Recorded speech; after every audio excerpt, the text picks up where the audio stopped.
12 horas e 29 minutos, voltamos com o Piauí TV1. Marcos Teixeira volta ao estúdio também para a gente falar sobre outro assunto. Marcos, essa polêmica sobre os serviços de abastecimento de água e de esgotamento sanitário lá em Parnaíba. Reviravolta judicial, já teve decisão a favor da Prefeitura de Parnaíba. A Vara dos Feitos da Fazenda Pública aqui em Teresina também já entrou no caso e disse, olha, há um conflito de competência, quem tem que resolver é o Tribunal de Justiça. E o TJ se manifestou. Se manifestou, Marcelo, e a gente percebe que o governo entra agora no assunto.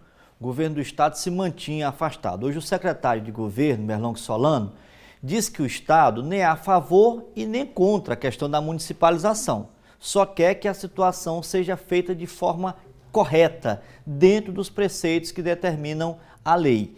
Eu conversei com o secretário, a gente já ouve agora ou a gente vai a Parnaíba logo? Vamos segurar essa entrevista com o secretário para a gente chamar o Cairo Amaral, porque ele está acompanhando todo esse processo lá em Parnaíba. Inclusive ontem teria início, ou teve início, a transição lá do serviço para a prefeitura, não é isso, Cairo? Boa tarde para você, volta tudo a estaca zero. Exatamente, Marcelo. Boa tarde para você também, boa tarde ao Marcos, a todos que nos acompanham. Fazer um breve histórico dessa situação. Desde 2017 foi instaurado um procedimento administrativo pela Agência Parnaibana de Regulação de Serviços Públicos, a ACERPA, que investigava a execução desses serviços de abastecimento de água e esgotamento sanitário executados pela AGESPISA aqui em Parnaíba. A conclusão desse processo administrativo culminou com o Decreto Municipal 164/2018, assinado pelo prefeito Francisco de Assis Moraes Souza Monsanta, que municipaliza esses serviços em Parnaíba. A prefeitura alegou que estava enfrentando dificuldades para entrar nos prédios públicos e realizar essa transferência de bens e também de dados. Por isso entrou na Justiça e conseguiu uma liminar que autorizava a prefeitura, inclusive, usar força policial para entrar na AGESPISA. Foi esta liminar que foi derrubada hoje pelo Tribunal de Justiça do Piauí. Você acompanha os detalhes na reportagem. Na ação, a AGESPISA pede a anulação de todos os atos da Prefeitura de Parnaíba contra a prestação de serviços da empresa estatal no município. No mesmo documento, o juiz Rodrigo Alágio Ribeiro, da comarca de Teresina, cita a decisão da juíza da comarca de Parnaíba, em que autorizou o início imediato da transição de bens e dados para o município. Como 2 juízes se acham competentes para julgar o caso, foi citado a existência de conflito de competência. Apesar de que, segundo o magistrado, no próprio contrato de programa firmado entre as partes no ano de 2011, já havia expressado que a competência para dirimir questões relacionadas ao contrato é da comarca de Teresina. Na decisão da primeira vara dos feitos da Fazenda Pública de Teresina, o juiz determina a realização de uma audiência de conciliação no dia 29 de janeiro, data em que se encerra o prazo de 30 dias estipulado no Decreto Municipal 164/2018 para que a Prefeitura assuma efetivamente o abastecimento de água e também esgotamento sanitário. O procurador-geral do município informou, no entanto, que a decisão de Teresina em nada afeta a decisão proferida em Parnaíba. O conflito de competência foi suscitado pelo juiz de Teresina. Isso não impede a continuação dos trabalhos da decisão daqui, porque até o momento não houve a cassação da decisão daqui. Se eventualmente o desembargador entender que realmente a competência é de lá, com o que nós discordamos, nós entendemos seria aqui, tendo em vista que a legislação prevê que em ações que lidem contra o Estado, a competência é onde está o cidadão que vai entrar com a ação, já que o Estado tem sede, né, no Piauí todo, então a gente poderia entrar aqui. Então a gente tem que aguardar, assim. Só que logo após a gravação dessa entrevista, a presidência do Tribunal de Justiça do Piauí derrubou a decisão liminar da 4ª Vara da comarca de Parnaíba. Segundo a decisão, a continuidade do processo transitório de municipalização trariam prejuízos à prestação de serviço público essencial, uma vez considerados os mecanismos constitucionais que o tutelam, materializados no direito social à saúde e no princípio da continuidade. O presidente do TJ cita também os prováveis prejuízos que a liminar traria aos municípios de Ilha Grande, Cajueiro da Praia e Luiz Correia, que dependem de Parnaíba para receber esses serviços públicos. Na manhã de hoje, o Sindicato dos Urbanitários fez uma pequena manifestação em frente a uma das estações de tratamento de água no litoral. Segundo eles, a prefeitura estaria tentando repassar a execução dos serviços para uma empresa privada que, de acordo com o sindicato, é investigada por corrupção. A história da municipalização é simplesmente um pano de fundo. Tanto é que foi provado agora que o prefeito já passou para uma empresa, não é? E a mídia está noticiando aí que é uma empresa que tem 20 e tantos processos por corrupção, uma empresa privada. Isso nos preocupa por vários motivos. Nós estamos aqui para dizer que somos contra, os sindicatos urbanitários, os trabalhadores que nós representamos, que está aqui conosco, dizer que somos contra, especialmente a sociedade, que é quem mais vai sofrer, porque a iniciativa privada, a gente sabe que vem a precarização do serviço, porque eles terminam botando qualquer profissional sem as devidas qualificações, não é? Vem o fim das tarifas sociais e vem a exploração da sociedade. Por exemplo, tem certos lugares que, se não compensar, o empresário, para ele não interessa, só interessa aquele sistema que realmente é superavitário. Nessa terça-feira, a Prefeitura chegou a enviar representantes aos prédios públicos da Agespisa para iniciar a transição de bens, conforme determinou a liminar derrubada hoje. O clima ficou tenso após a secretária de Infraestrutura do município, que é filha do prefeito Mão Santa, ter pulado o portão de entrada do prédio.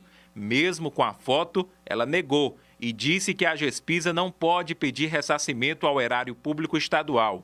Segundo ela, os investimentos foram feitos com o dinheiro dos cidadãos parnaibanos e que é a estatal que deve 20 milhões de reais ao município de Parnaíba. Porque esses equipamentos, eles são de Parnaíba já. Eles já pelo prazo são, e a Agespisa deve muito ao município, deve mais de 20 milhões, que ela nunca pagou. Ou seja, não existe esse factoide que estavam criando, que o município tinha que pagar a Agespisa. Pelo contrário, nos acertos de conta, a Agespisa que deve ao município. Então, para evitar má-fé, para evitar que levem tubos, que levem tubulação, que isso é patrimônio, é do município, não é meu, nem de prefeito, nem dele, nem seu, é do município, é da população de Parnaíba. Então, isso aqui é exatamente para evitar isso. Uma novela, Marcos Teixeira, que o governo até então estava apenas acompanhando de longe, como você informou no início do bloco.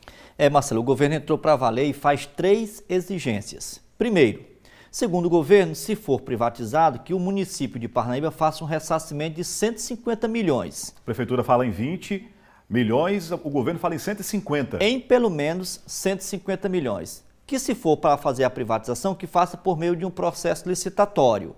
E que a Prefeitura de Parnaíba ouça os outros municípios que dependem do mesmo sistema, Cajueiro da Praia e Ilha Grande. E não tem sistemas próprios, não né, tem. De produção de tratamento de água, depende do sistema de Parnaíba, que até o momento não participaram dessas discussões. Exatamente. O secretário de governo, Merlong Solano, falou agora há pouco sobre essa decisão da Justiça e o posicionamento do governo. Vamos ver. É preciso que, se optar por este caminho, seja feito na forma da lei. O sistema de Parnaíba não é de Parnaíba, é um sistema regional que atende a 4 municípios e a diversos povoados. Nos últimos 5 anos, o governo do estado investiu cerca de 150 milhões naquela região. Está concluindo uma nova adutora, a adutora do litoral, do investimento de 55 milhões de reais, só falta aplicar 14 milhões que já estão alocados no Finisa. Do ponto de vista técnico operacional, não há como captar água em Luiz Correia, ou em Cajueiro da Praia, ou em Ilha Grande. A água é captada em Parnaíba, no rio Parnaíba, é tratada em 4 estações de tratamento e distribuída para todo o litoral. Portanto, não é uma questão que afeta só a Prefeitura de Parnaíba. No momento em que se julgar oportuno fazer uma municipalização e, posteriormente, algum tipo de concessão à iniciativa privada, o processo vai ter que ser feito na forma da lei. Como? Tem que conversar com o governo do estado para ressarcir os investimentos feitos, tem que envolver as 4 prefeituras no processo e tem que fazer uma licitação na forma da lei, tal como nós fizemos aqui em Teresina. Essa polêmica começou lá quando houve a quebra do contrato pela Prefeitura de Parnaíba e a publicação daquele decreto de emergência que possibilitaria, inclusive, a contratação de uma empresa sem licitação. E que as autoridades se entendam, porque essa conta, número para cá, número para lá, não pode sobrar lá para o parnaibano. Principalmente para os as pessoas na prestação desse serviço, que são serviços essenciais. Essa fala, você gravou há pouco, né? Essa entrevista com o secretário de governo, Merlong Solano, já repercutiu lá em Parnaíba, viu? A Prefeitura já quer se manifestar, a gente volta agora a falar com o Cairo Amaral. O que diz aí a Prefeitura de Teresina sobre as declarações do governo, Cairo? A Prefeitura de Parnaíba, ela disse agora há pouco, a gente acabou de receber a nota aqui do pessoal da assessoria jurídica da Prefeitura de Parnaíba, a gente vai ler então. Em nota, a Prefeitura de Parnaíba informou que a determinação do Tribunal de Justiça do Piauí suspende apenas os efeitos da liminar de emissão de posse e que em nada fala sobre a decisão de rescindir o contrato ocasionado em decorrência do processo administrativo que culminou com o decreto municipal do prefeito. A assessoria jurídica do município informa ainda que o decreto está mantido, o decreto de municipalização, e que a prefeitura continuará os atos de transição dentro das limitações legais. Disse ainda que os advogados estão agindo junto ao TJ para reverter essa decisão, uma vez que, segundo a prefeitura, o vasto conjunto probatório que motivou a decisão de emissão de posse não foi levado em conta por parte do presidente do tribunal. Marcelo, Marcos. Obrigado, então, Caio Amaral. Portanto, Marcos, o entendimento lá da Procuradoria do município de Parnaíba é que, olha, só a questão da emissão de posse, ou seja, para que o município tenha acesso, já a posse efetivamente de toda a estrutura que hoje é gerida pela Gespisa, que foi atacada por essa decisão. A municipalização está mantida, Marcelo, mas a prefeitura não vai ter acesso aos equipamentos. Então, como é que vai operar o sistema? Não é interessante para a prefeitura, nem teria como fazer isso agora, vamos insistir aqui para que a população não seja prejudicada. Nós estamos falando de água, serviço essencial. E até saber qual é a opinião dos gestores municipais das outras cidades impactadas, né? Porque tem que ser ouvidas. Se é um sistema regional e que abastece outras cidades, não teria competência apenas o Poder Legislativo, lá com a Assembleia. Só de Parnaíba, muito menos o prefeito de Parnaíba para poder decidir por todos. Exato.